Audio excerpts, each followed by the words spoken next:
नमस्कार मित्रों, मैं अमरेंद्र कुमार मिश्र, प्रवक्ता हिंदी, डायट प्रतापगढ़, आप लोगों का अपने इस वर्चुअल क्लास में हार्दिक स्वागत करता हूं।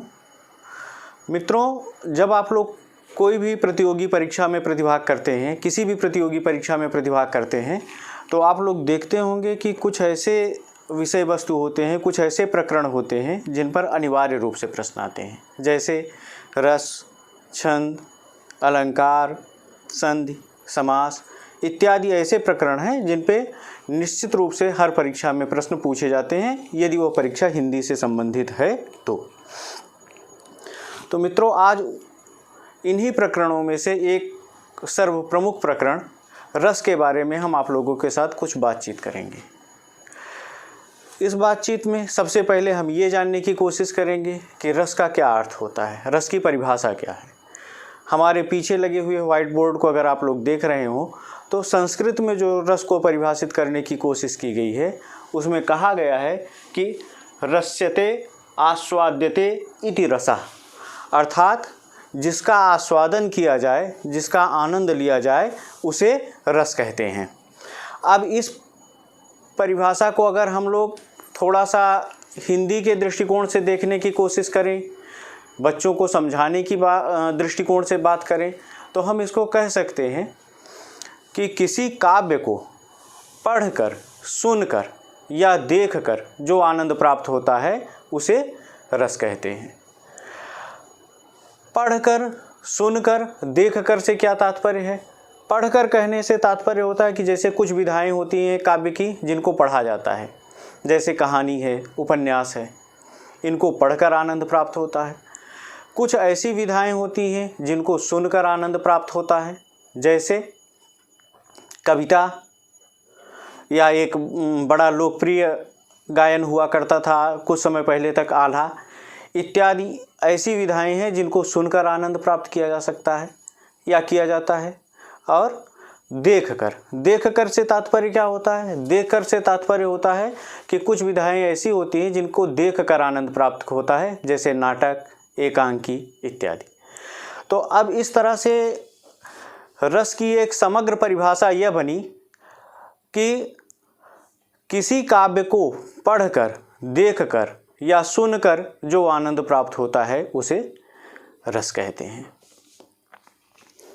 अच्छा, रस पैदा कैसे होता है, कहाँ पर पैदा होता है, किन किन तत्वों से मिलकर बना होता है, इस विषय पर जब चर्चा हुई तो इस संदर्भ में रस संप्रदाय के जो आदि आचार्य हैं भरत मुनि, उन्होंने अपने नाट्य शास्त्र में रस निष्पत्ति के लिए एक सूत्र लिखा। उस सूत्र में उन्होंने लिखा, विभावा अनुभाव व्यभिचारी संयोगाद्र रस निष्पत्ति, अर्थात विभाव, अनुभाव और व्यभिचारी भाव के संयोग से रस की निष्पत्ति होती है।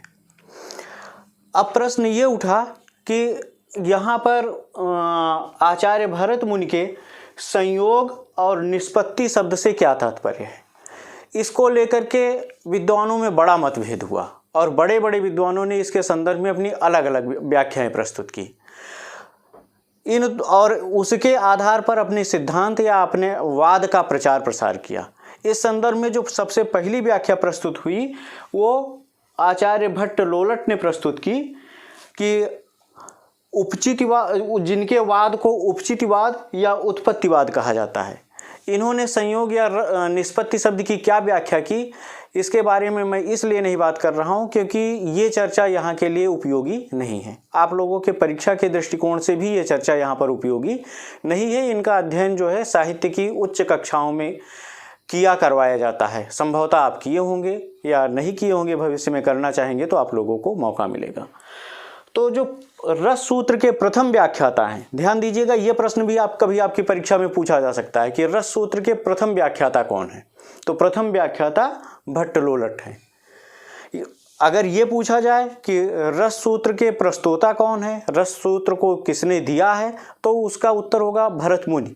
उनके ग्रंथ नाट्यशास्त्र में प्राप्त होता है। लेकिन रस सूत्र के प्रथम व्याख्याता, तो रस सूत्र के प्रथम व्याख्याता भट्ट लोलट हैं, जिनके वाद को उपचितिवाद या उत्पत्तिवाद कहा जाता है। इसी तरह से भट्ट शंकुक ने निष्पत्ति और संयोग शब्द को लेकर जब अपनी व्याख्याएं प्रस्तुत की तो उस सिद्धांत या उस दर्शन को या उस वाद को जो नाम दिया गया वह अनुमितिवाद है। तीसरे प्रमुख व्याख्याता भट्ट नायक जी हैं, जिनके वाद को भुक्तिवाद कहा जाता है। इन्होंने भी संयोग और निष्पत्ति शब्द को लेकर के अपनी अलग व्याख्या प्रस्तुत की। और अंतिम आचार्य अभिनवगुप्त हैं, जिन्होंने रस सूत्र की व्याख्या की और सर्वाधिक प्रामाणिक और विद्वानों के बीच में स्वीकृत व्याख्या आचार्य अभिनवगुप्त की ही मानी जाती है। इनके वाद को अव्यंजनावाद कहा जाता है। तो इस तरह से आपने देखा कि रस सूत्र के 4 व्याख्याता हुए, भट्ट लोलट, भट्ट शंकुक, भट्ट नायक, अभिनवगुप्त, और उन्होंने संयोग और निष्पत्ति शब्द को लेकर के जो अपनी अपनी व्याख्याएं प्रस्तुत की, उसके आधार पे 4 वादों की स्थापना होती है: उपचितिवाद, अनुमितिवाद, भुक्तिवाद और अव्यंजनावाद। मित्रों, हमारे पीछे व्हाइट बोर्ड पर ये जो डायग्राम बना हुआ है, अब हम इसके सहारे ये समझने की कोशिश करेंगे कि विभाव क्या होते हैं, अनुभाव क्या होते हैं, संचारी भाव क्या होते हैं और अस्थाई भाव क्या होते हैं। इनकी परिभाषा क्या है, इनका महत्व क्या है, इनकी संख्या क्या है, इसके बारे में अब हम लोग बातचीत करेंगे। विभाव से तात्पर्य होता है कि भावों के जो मूल कारण होते हैं उन्हें विभाव कहते हैं। अर्थात जिन वस्तुओं या विषयों का वर्णन होता है, जिनके कारण वो भाव हमारे मन में पैदा होते हैं, उन्हें विभाव कहते हैं। इसके 2 भाग होते हैं, आलंबन और उद्दीपन। आलंबन से तात्पर्य उस विभाव से है जिस पर अवलंबित होकर भाव पैदा होते हैं। जैसे आप रामायण देख रहे हैं तो राम, सीता, ये वो विभाव हैं, ये वो मूल कारण हैं जिन पर अवलंबित होकर भाव हमारे भीतर पैदा हो रहे हैं, तो इन्हें आलंबन विभाव कहते हैं। आलंबन विभाव के भी 2 भाग होते हैं, आश्रय और विषय। ये दोनों पारस्परिक स्थानांतरणीय होते हैं, अर्थात इंटरचेंज होते रहते हैं। अर्थात किसी संदर्भ में कोई एक आश्रय होगा, दूसरा विषय होगा, और किसी संदर्भ में विषय दूसरा होगा और आश्रय पहला होगा। जैसे अगर राम को देख करके सीता के मन में कोई भाव पैदा होता है, तो जिसके मन में भाव पैदा होगा वह आश्रय होगा। इस समय सीता आश्रय होंगी और राम विषय होंगे। लेकिन अगर राम के मन में कोई भाव पैदा होता है सीता को देख करके, तो उस समय राम आश्रय होंगे और सीता विषय होंगी। विषय का तात्पर्य जिसे देख करके भाव पैदा हो रहा है, और आश्रय का तात्पर्य जिसके मन में भाव पैदा हो रहा है। तो हम समझ रहे हैं कि अब आपको आश्रय और विषय से संबंधित अवधारणाएं स्पष्ट हो गई होंगी। अब इसके बाद आते हैं उद्दीपन विभाव पर। उद्दीपन विभाव का क्या तात्पर्य होता है? उद्दीपन विभाव का तात्पर्य होता है 2 चीज़ें। एक तो जो विषय है उसके द्वारा किए गए क्रियाकलाप, अनुकूल क्रियाकलाप, और दूसरा वातावरण। जैसे राम ने सीता को देखा, राम के मन में सीता के प्रति प्रेम पैदा हुआ, सीता ने राम को देखा, उनको लगातार देखती रह गई, मुस्कराई, तो उनका लगातार देखते रहना, मुस्कराना, यह उद्दीपन विभाव होगा। और वह पुष्प वाटिका उद्दीपन विभाव का कार्य करेगी, जहाँ पर नए नए फूल खिल रहे हैं, भंवरे गुंजार कर रहे हैं, एकांत वातावरण है, शांत वातावरण है, चिड़िया चहचहा रही हैं। तो ये सारी चीज़ें मिलकर के उद्दीपन विभाव बनाएंगी। अब इसके बाद हम लोग आते हैं अनुभाव पर। अनुभाव जैसा नाम से ही स्पष्ट है, भावों के पीछे पीछे जो पैदा होते हैं।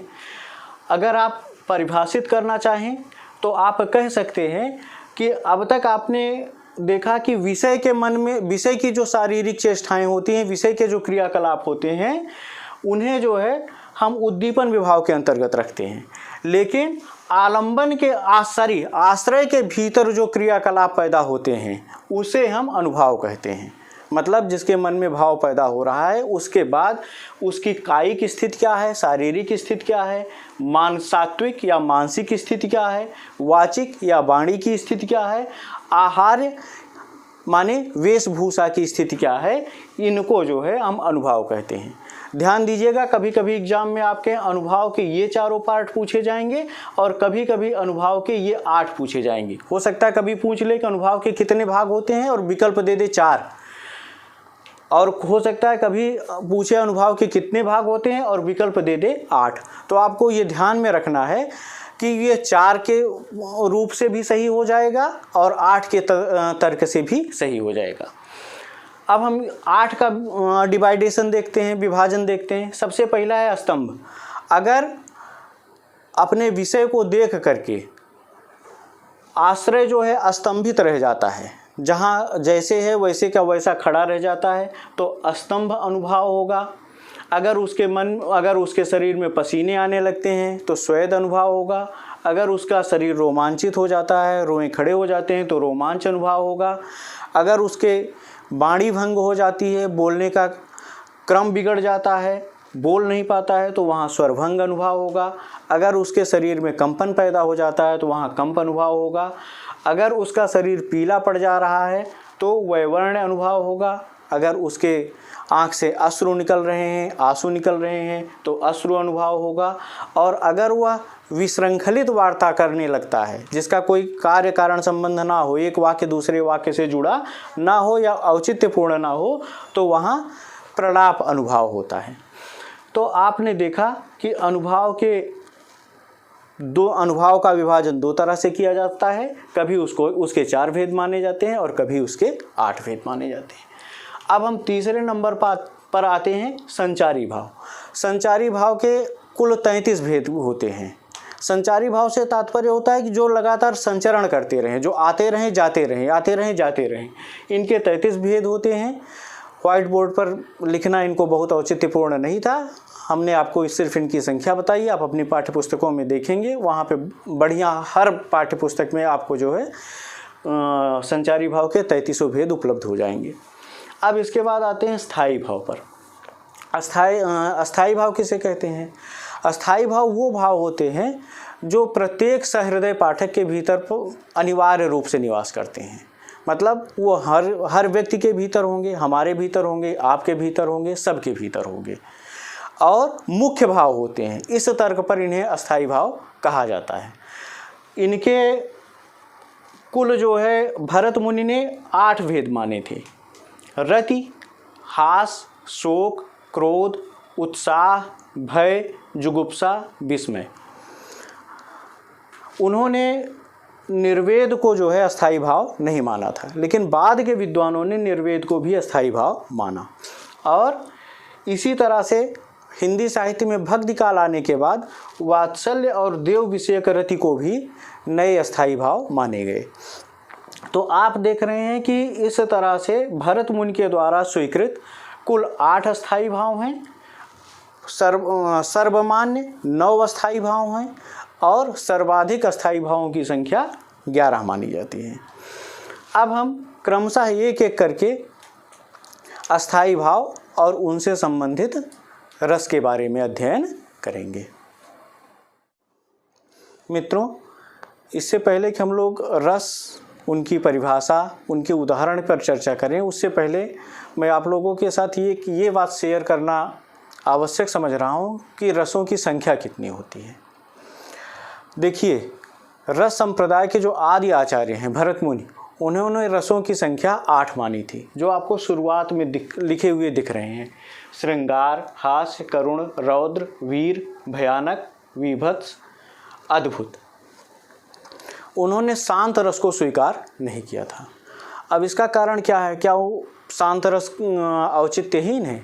नहीं, एक्चुअल में उनका सारा विवेचन जो है वो नाट्य शास्त्र को ध्यान में रख के किया गया था। उनके ग्रंथ का नाम भी नाट्य शास्त्र था, तो उन्होंने सारा विवेचन नाटक को ध्यान में रख के किया था। और नाटक में शांत रस का प्रदर्शन करना काफ़ी कठिन काम है या लगभग असंभव काम था, इसलिए उस समय तक, इसलिए उन्होंने शांत रस की सत्ता स्वीकार नहीं की थी। लेकिन बाद के विद्वानों ने शांत रस को भी एक रस के रूप में स्वीकार किया और उसके अस्थायी भाव निर्वेद को भी पूर्ण महत्ता प्रदान की। फिर कुछ समय पश्चात हिंदी साहित्य में जब भक्ति काल आया और अपनी परिपूर्णता को प्राप्त हुआ, तो उसमें भगवान के बाल रूप का इतना विशद वर्णन हुआ कि विद्वानों ने वात्सल्य रस को भी रस के रूप में स्वीकार किया। और इसी तरह से भक्ति का इतना विशद वर्णन हुआ कि भक्ति को भी एक रस के रूप में स्वीकार किया और वात्सल्य और देव विषयक रति नामक नए अस्थायी भावों को मान्यता दी गई। तो आइए अब हम लोग एक एक करके इन रसों के परिभाषा और इनके उदाहरण पर बातचीत करते हैं।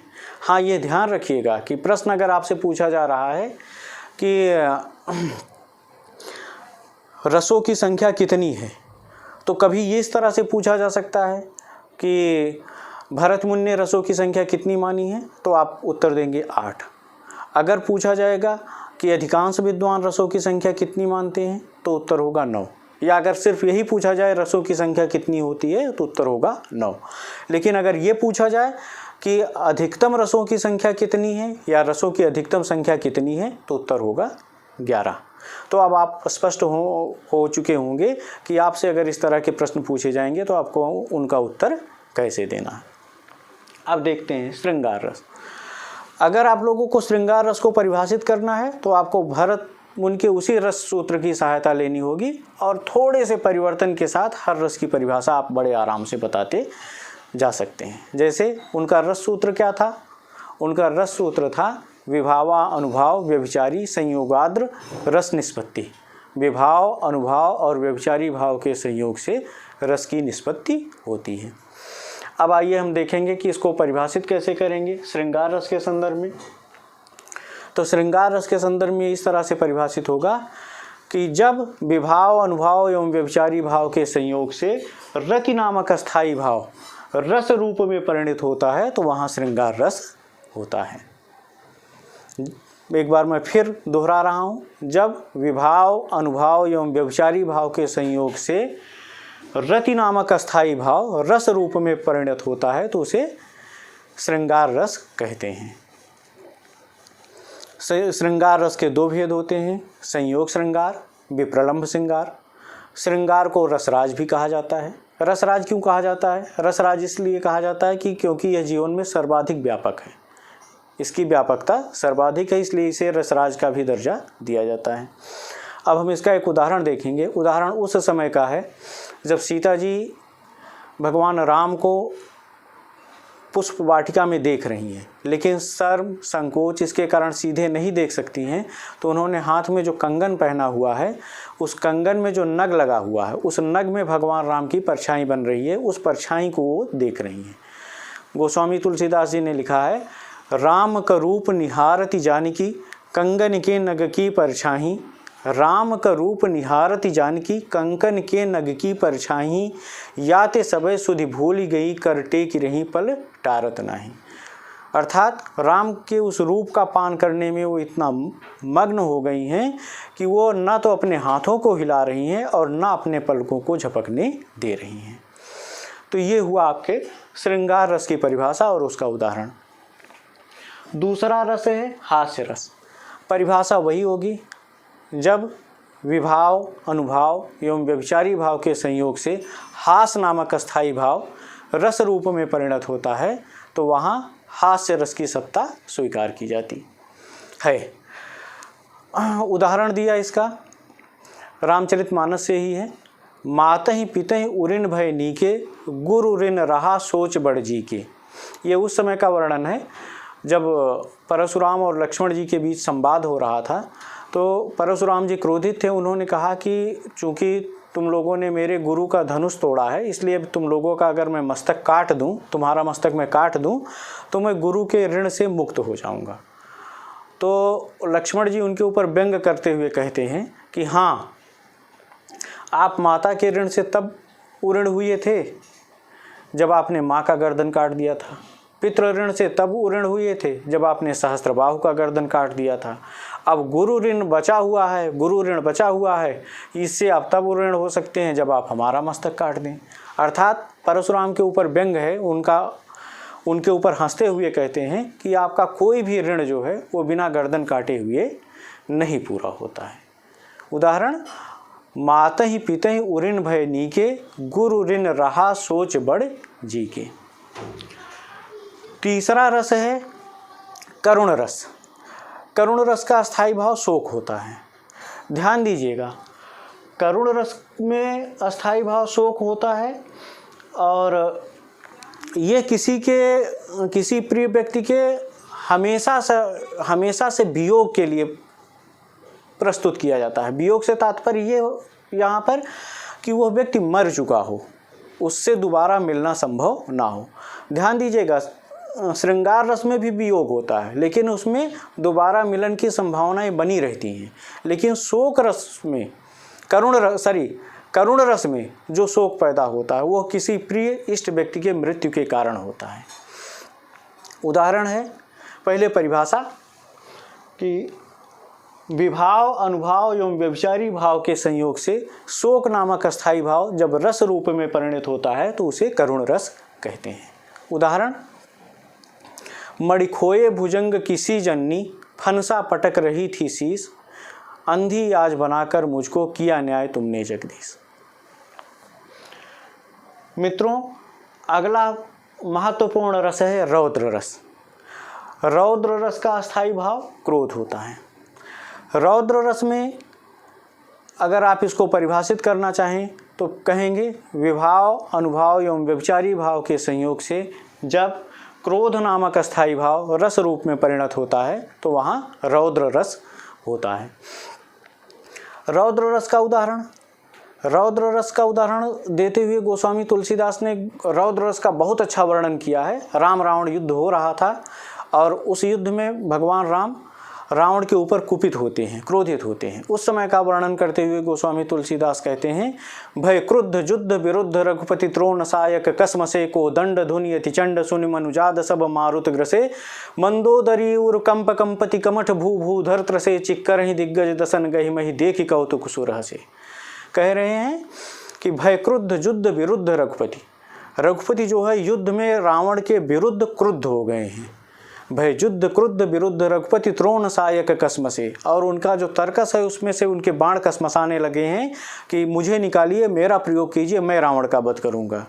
भय क्रुद्ध युद्ध विरुद्ध रघुपति त्रोण सायक कसमसे कोदंड धुनि यति चंड सुन मनुजाद सब मारुत ग्रसे। फिर उसके बाद क्या किया भगवान ने, अपना धनुष उठाया और उसकी प्रत्यंचा चढ़ा करके उसका एक टंकार किया। जिस टंकार को सुन करके या जिस टंकार को सुनने के बाद क्या प्रभाव होता है इसका वर्णन अगली पंक्ति में करते हुए कहते हैं, मंदोदरी उर कंप कंपति कमठ भू भूधर त्रसे।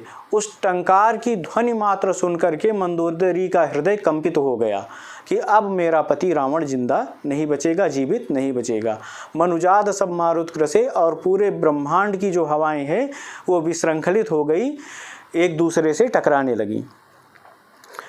मंदोदरी उर कंप कंपति कमठ भू भूधर त्रसे चिक्कर ही दिग्गज दसन गहि मही देखि कौतुक सुरहसे। और जो दसों दिशाओं के दिग्गज हैं, हाथियां हैं जिन्होंने पूरे पृथ्वी का संतुलन बना रखा है, वो चिघाड़ने लगे कि अब मुझसे ये भार सहन नहीं होता है। और यह कौतुक, यह आश्चर्य देखकर सारे देवता प्रसन्न हो गए कि अब रावण वध निकट है, अब निश्चित ही जल्दी ही रावण वध हो जाएगा।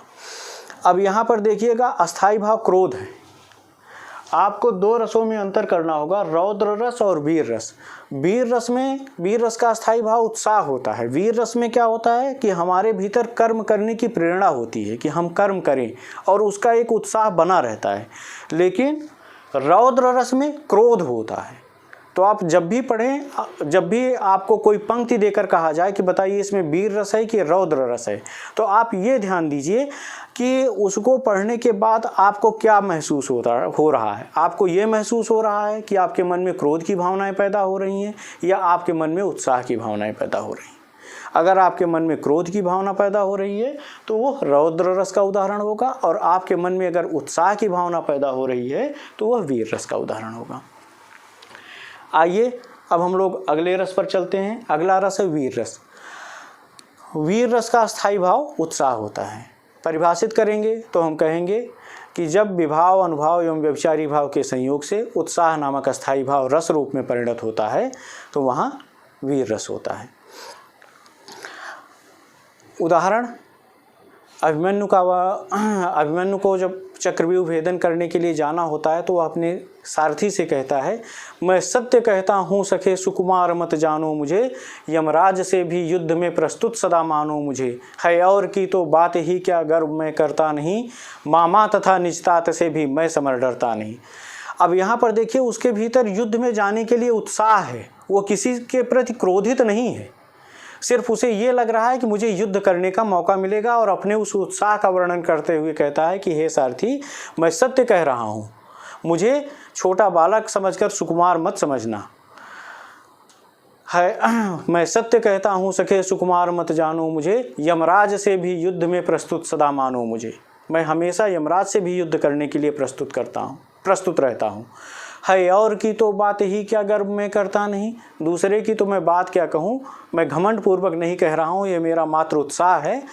है और की तो बात ही क्या गर्व मैं करता नहीं, मामा तथा निजतात से भी मैं समर डरता नहीं। मैं अपने मामा अर्थात भगवान श्री कृष्ण से या तात श्री अर्जुन जी से भी युद्ध में डरता नहीं हूँ।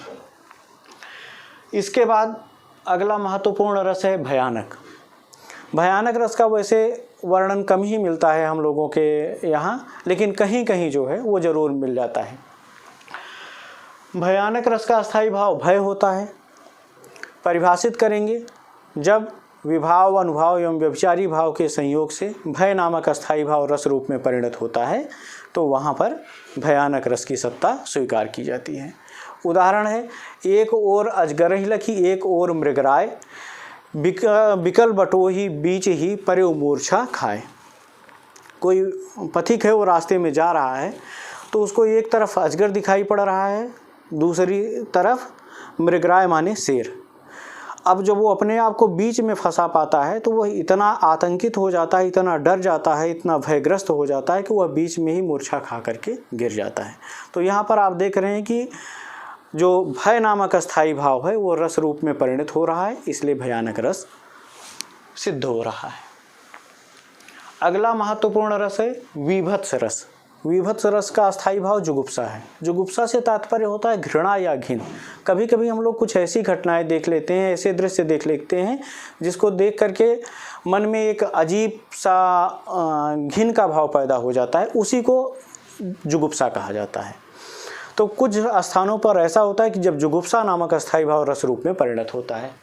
अगर हम विभत्स रस को परिभाषित करें तो हम कहेंगे कि जब विभाव अनुभाव एवं व्यभिचारी भाव के संयोग से जुगुप्सा नामक अस्थायी भाव रस रूप में परिणत होता है, तो वहाँ विभत्स रस की सत्ता स्वीकार की जाती है। जैसे एक युद्ध के बाद जो वहाँ पर घायल व्यक्ति पड़े हुए हैं और उनके साथ जो अन्य पशु पक्षी सियार इत्यादि हैं, उनका वर्णन करते हुए कहते हैं, सिर पर बैठे काग आँख दो खात निकारत, खींचत जीभें स्यार अति आनंद उर धारत।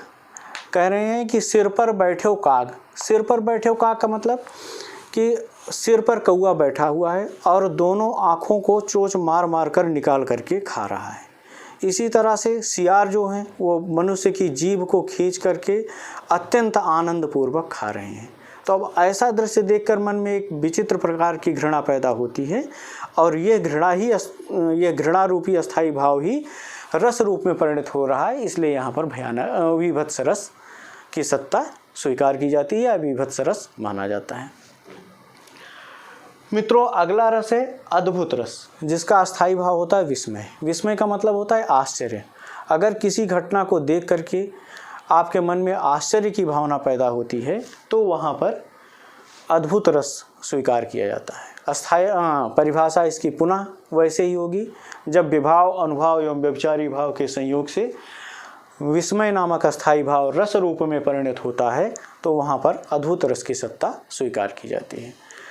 रामचरितमानस में भगवान राम के बालकपन में हुई एक घटना का वर्णन करते हुए कहते हैं, जब भगवान राम ने अपना परब्रह्म रूप माता कौशल्या को जनाना चाहा था, तो उन्होंने अपने एक रूप में वो रसोई में उपलब्ध हुए और एक रूप में पालने में। तो माता जो है उनको देखकर विचलित हो गई कि अभी जिस बालक को मैं पालने में सुला के आई थी वही बालक रसोई में कैसे दिख रहा है। इस घटना का वर्णन करते हुए गोस्वामी तुलसीदास ने लिखा है, यहाँ वहाँ दुई बालक देखा, मतिभ्रम मोर की आन विशेखा। वो सोच रहे हैं कि यही बालक यहाँ भी है वहाँ भी है, ये मेरे मन में मतिभ्रम पैदा हुआ है कि कोई और विशेष कारण है। अब यहाँ पर उन्हें एक आश्चर्य हो रहा है। इस आश्चर्य होने के कारण यह आश्चर्य या विस्मय रूपी अस्थायी भाव रस रूप में परिणत होता है, इसलिए इन काव्य पंक्तियों में अद्भुत रस माना जाता है। अगला महत्वपूर्ण रस है शांत रस। शांत रस का अस्थायी भाव क्या है? निर्वेद। परिभाषित करेंगे, जब विभाव, अनुभाव एवं व्यभिचारी भाव के संयोग से निर्वेद नामक अस्थायी भाव रस रूप में परिणत होता है तो वहाँ पर शांत रस की सत्ता स्वीकार की जाती है या उन काव्य पंक्तियों में शांत रस को माना जाता है। उदाहरण, शांत रस का उदाहरण गोस्वामी तुलसीदास की विनय पत्रिका से बढ़िया प्राप्त होता है। उन्होंने लिखा है कि सुत बनितादि जानि स्वारथ रत न करुणेह सबही ते, अंत काल तो ही तजेगे पामर तू न तजई अबही ते। अपने मन को समझाते हुए कहते हैं या सामान्य मनुष्यों को समझाते हुए कहते हैं कि सुत माने पुत्र, बनिताद मानी स्त्रियां, इस संसार में जितनी भी चीज़ें हैं, चाहे वो पुत्र हो चाहे स्त्रियां हों, पुत्र और स्त्री का नाम इसीलिए लिया गया है क्योंकि ये व्यक्ति के मन में प्रेम पैदा करने वाले सबसे बड़े कारण हैं। तो अगर इनको उन्होंने अंडरलाइन किया है, इनको उन्होंने टारगेट किया है, इनको उन्होंने निर्देशित किया, तो इसका मतलब संसार की जितनी भी वस्तुएं हैं वो सब के बारे में बात कह रहे हैं। तो कह रहे हैं कि सुत बनितादि जानि स्वार्थ रत, हे मन, पुत्र पत्नी इन सबको स्वार्थ में लगा हुआ जान। न करुणेह सबही ते, इन सबसे कोई प्रेम ना करो। अंतकाल तो ही तजेंगे पामर, अंतकाल माने जब आपकी मृत्यु हो जाएगी तो ये सब के सब तुम्हें छोड़ देंगे, अर्थात ये सब के सब पृथ्वी पर ही रह जाएंगे। तू न तजही अबही ते, लेकिन तुम जो है अभी से इनका परित्याग करके भगवान की शरण में नहीं जाना चाह रहे हो। तो यहाँ पर वो उन्होंने पूरे संसार की निसारता दिखाई है कि संसार में कुछ भी सारवान नहीं है, और इस दृष्टिकोण से यहाँ पर शांत रस की सत्ता स्वीकार की जाती है। अब अगला महत्वपूर्ण रस है वात्सल्य रस, जो कि हिंदी साहित्य के प्रभाव के कारण रस के रूप में स्वीकृत हुआ है। वात्सल्य रस को परिभाषित करेंगे तो क्या कहेंगे? वात्सल्य रस को परिभाषित करते हुए हम कह सकते हैं कि जब विभाव, अनुभाव एवं व्यभिचारी भाव के संयोग से वत्सल नामक अस्थायी भाव रस रूप में परिणत होता है तो वहाँ वात्सल्य रस स्वीकार किया जाता है। वात्सल्य रस के कई सारे उदाहरण हैं, सूरदास के साहित्य में खूब मिलेंगे आपको। एक उदाहरण है, यशोदा हरि पालने झुलावे। यशोदा जी भगवान कृष्ण को पालने में झुला रही हैं। या किलकत कान घुटुरवनी आवत। सूरदास का पूरा काव्य आप देख लीजिएगा, उसका कम से कम 33% तो वात्सल्य वर्णन से भरा हुआ है, और मुख्य कवि वही है जिनके कारण वात्सल्य को रस रूप में स्वीकार किया गया है। अब इसके पश्चात अगला रस है भक्ति रस। भक्ति रस का अस्थायी भाव है देव विषयक रति। परिभाषित करेंगे तो कहेंगे, जब विभाव, अनुभाव एवं व्यभिचारी भाव के संयोग से देव विषयक रति नामक अस्थायी भाव रस रूप में परिणत होता है तो वहाँ भक्ति रस स्वीकार किया जाता है। भक्ति रस का उदाहरण मीराबाई के पदों में देखते हैं, बसो मेरे नैनन में नंदलाल, मोहनी मूर्ति सांवर सूरति, नैना बने हो विशाल। अब यहाँ पर भगवान कृष्ण के प्रति अपने प्रेम को प्रकट करते हुए मीराबाई कहती हैं कि बसो मेरे नैनन में नंदलाल, हे नंदलाल, हे भगवान श्री कृष्ण, आप मेरे नयनों में बस जाइए। कैसे नंदलाल? मोहन मूर्ति सांवर सूरति, जिनका रंग सांवला है और देखने में जिनका स्वरूप मनमोहन है, नैना बने हो विशाल, और जिनके नेत्र बड़े बड़े हैं। तो यहाँ पर चूंकि मीराबाई का भगवान के प्रति प्रेम प्रकट हुआ है, इसलिए इन पदों में जो है भक्ति रस की सत्ता स्वीकार की जाती है। अब इस रसों की संख्या, रसों की परिभाषा और रसों के उदाहरण के साथ ही अपनी इस वर्तमान कक्षा को मैं विराम दे रहा हूँ। मित्रों, इसके बाद अगले वीडियो में हम लोग रस के संदर्भ में अनेक ऐसे महत्वपूर्ण तथ्यों पर बात करेंगे जो आपके एग्जाम में पूछे जाते हैं, जिन पर स्थित होकर के आपके प्रश्नों का निर्माण किया जाता है, आपके लिए बहुत महत्वपूर्ण होते हैं। तो उन महत्वपूर्ण तथ्यों, तर्कों और नई नई चीज़ों से आपके साथ पुनः रूबरू होंगे अगले वीडियो में। तब तक इतने ध्यान से मुझे देखने के लिए, मेरी क्लास को अटेंड करने के लिए आप सभी लोगों का धन्यवाद।